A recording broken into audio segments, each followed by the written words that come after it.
வணக்கம் ஃப்ரெண்ட்ஸ், நான் உங்கள் வெற்றி விகாஸ் அகாடமியிலேருந்து கல்யாணம் பேசுகிறேன்.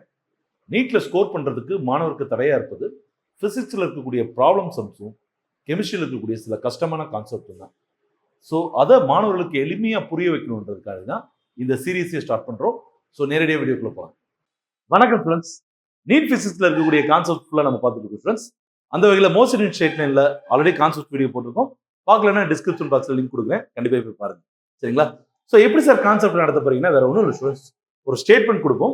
இந்த ஸ்டேட்மெண்ட் ட்ரூ ஆர் ஃபால்ஸா நம்ம பார்க்க போறோம். அதுக்கு பின்னாடி இருக்கக்கூடிய கான்செப்ட் என்ன, அதோட எக்ஸ்பிளனேஷன் என்ன, அப்படிதான் நம்ம இந்த கான்செப்ட் ஃபுல்லாக நடத்திட்டு இருக்கோம். சரிங்களா? போலாமா?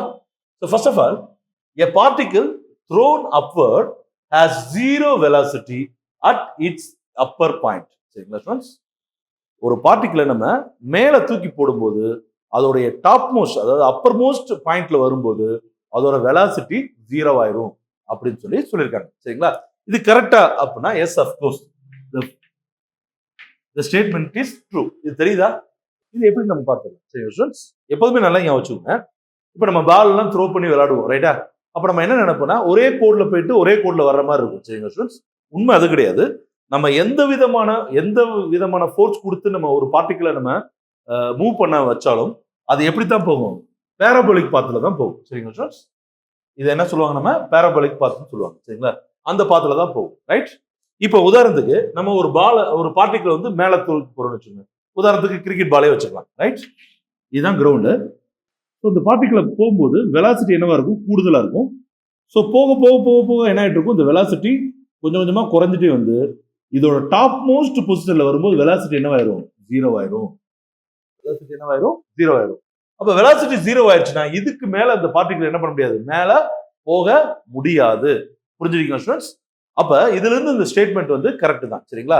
வெலாசிட்டி கண்டிப்பாக 0 ஆயிரும். அப்ப வெலாசிட்டி 0 ஆயிடுச்சுன்னா இந்த பார்ட்டிகிள் என்ன இருக்கணும்? அப்படியே தானே இருக்கணும். கீழே விழுக கூடாது, மேலேயும் போக கூடாது, அப்படித்தானே? ஆனா அப்படி நடக்காது. ஏன் அப்படி நடக்காது? நம்ம எல்லாருக்குமே தெரியும், கிராவிட்டின்னு. சரிங்களா? அப்ப என்ன ஆகும் அப்படின்னு தெரியுமா? Acceleration due to gravitation. Acceleration due to gravity. இது வந்து இந்த பார்ட்டிகிள் மேல அப்ளை ஆகும். சரிங்களா? புரியுதா ஸ்டூடண்ட்ஸ்? அப்ப நீங்க கேட்கலாம், இது மேல போகும்போது இந்த ஆக்சிலரேஷன் டியூ டு கிராவிட்டி வந்து அப்ளை ஆகாதா சார்னா? எஸ், அஃப்கோர்ஸ் ஆகும். பட் நம்ம கொடுத்துருக்க ஃபோர்ஸ் வந்து அந்த கிராவிட்டியோட அக்சலரேஷனை கூடுதலா இருக்கும். சரிங்களா ஸ்டூடண்ட்ஸ்?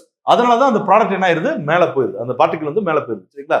இப்போ நம்ம கொடுத்துருக்கக்கூடிய வெலாசிட்டி மொத்தமா 0 ஆனதுனால அதுக்கப்புறம் இந்த ஆக்சிலரேஷன் அது மேல செயல்படும். ஸோ திருப்பி என்ன ஆயிருக்கும்? வெலாசிட்டி கொஞ்சம் கொஞ்சமா கூடிட்டே வரும். புரியுதா ஸ்டூடண்ட்ஸ்? ஆனா இது பாசிட்டிவ்னு வச்சுக்கிட்டோம்னா, பாசிட்டிவ் வெலாசிட்டின்னு வச்சுக்கிட்டோம்னா இது என்ன வரும்? நெகட்டிவ் வெலாசிட்டியா ஆயிரும். புரியுதா ஸ்டூடண்ட்ஸ்? அப்ப ஸ்டேட்மெண்ட் வந்து கரெக்ட் தான். அப்பர் மோஸ்ட் பாயிண்ட்ல என்ன ஆயிட்டு இருக்கும்? வெலாசிட்டி 0 ஆயிரும். அதுக்காக வந்து அந்த வெலாசிட்டி 0 அப்படியே ரீட்டைன் ஆகாது. அந்த ஆக்சிலரேஷன் செயல்பட்டு வெலாசிட்டி மறுபடியும் என்ன ஆகும்? கொஞ்சம் கொஞ்சமா ரீட்டைன் ஆகும். சரிங்களா? ஆனா இது பாசிட்டிவா இருந்துச்சுன்னா இது நெகட்டிவா இருக்கும். சரிங்களா ஸ்டூடண்ட்ஸ்? புரியுதுங்களா? நோட் பண்ணிச்சு. ஓகே ஸ்டூடண்ட்ஸ், ஏற்கனவே நம்ம பார்த்துருக்க கான்செப்ட்லேயே இன்னொரு ஸ்டேட்மெண்ட்டையும் நம்ம பார்த்துக்கலாம். பொதுவாக அந்த அட்வென்ச்சர்ஸ்க்கு என்ன பண்ணுவாங்க அப்படின்னா, இந்த ஏர்பிளைன்ல இருந்து குதிப்பாங்க பாத்தீங்களா, பேராஷூட்லாம் மாட்டிட்டு, அவங்கள நம்ம பொதுவாக என்ன சொல்லுவோம்? ஃப்ரீ ஃபால் அப்படின்னு சொல்லுவோம். சரி, அவங்க குதிக்கிற அந்த ப்ராசஸ் பேர் என்ன சொல்லுவோம்? ஃப்ரீ ஃபால் சொல்லுவோம். அதை வச்சு தான் ஒரு ஸ்டேட்மெண்ட் கொடுத்துருக்காங்க. when a skydiver jumps from a airplane he is in free fall. சரிங்களா? அப்ப இந்த ஸ்டேட்மெண்ட் கரெக்டா அப்படின்னா எஸ், அஃப்கோர்ஸ் ட்ரூ தான். அப்ப நீங்க யோசிக்கலாம், சார் ஃப்ரீ ஃபால்னு சொல்றீங்களே சார், அவர் மேல எந்த விதமான ஃபோர்ஸும் இல்லையா அப்படின்னு சொல்லி கேட்குறேன். சரிங்க ஸ்டூடண்ட்ஸ், நம்ம கூட வடிவேல் ஜோக்கில் பார்த்துருப்போம். ஒரு துப்பாக்கி வந்து அர்ஜுன் பிடிச்சிட்டு இருப்பாரு. அவர் கையிட்டு என்ன அந்த இடத்துல நிற்கிது அப்படின்னு டம்னு வந்து விழுவும். சரிங்களா? ஸோ நம்மளோட கான்செப்டை பொறுத்த வரைக்கும் ஒருத்தர் மேல இருந்து விழுகிறாருன்னா அவர் ஃப்ரீயா, அதாவது எந்த விதமான ஃபோர்ஸும் அவர் அப்ளை பண்ண தேவையில்ல. சும்மா ஜஸ்ட் கையை இப்படி வச்சுட்டு இருந்தாலே போதும், கீழே விழுந்துரும். கரெக்டா? அதனால தான் அது ஃப்ரீ ஃபால்னு சொல்றாங்க. ஆனா உண்மையிலேயே அதுதான் நடக்குதானே? கிடையாது. சரிங்க ஸ்டூடண்ட்ஸ், இதுக்கு என்ன சொல்லுவோம் அப்படின்னு சொன்னீங்கன்னா நியூட்டானியன் பொசிஷன் சொல்லுவோம். நியூட்டானியன் பொசிஷன் அல்லது நியூட்டானியன் கான்செப்ட். சரிங்களா? இது வந்து ஒரு கிளாசிக்கல் பிசிக்ஸ்ல சேர்ந்து, கிளாசிக்கல் பிசிக்ஸ்ல சேர்ந்து. சரியா ஸ்டூடண்ட்ஸ்? இதன்படி என்ன சொல்றாங்கன்னா, ஒருத்தர் எப்ப ஒரு பார்ட்டிகிளையோ அல்லது ஒரு பாடியோ அல்லது ஒரு மனிதனையோ எப்ப ஃப்ரீ ஃபால்னு சொல்றோம் அப்படின்னா, வேற எந்த விதமான ஃபோர்ஸும் அவர் மேல அப்ளை ஆகக்கூடாது except acceleration due to gravity. சரிங்களா ஸ்டூடண்ட்ஸ்?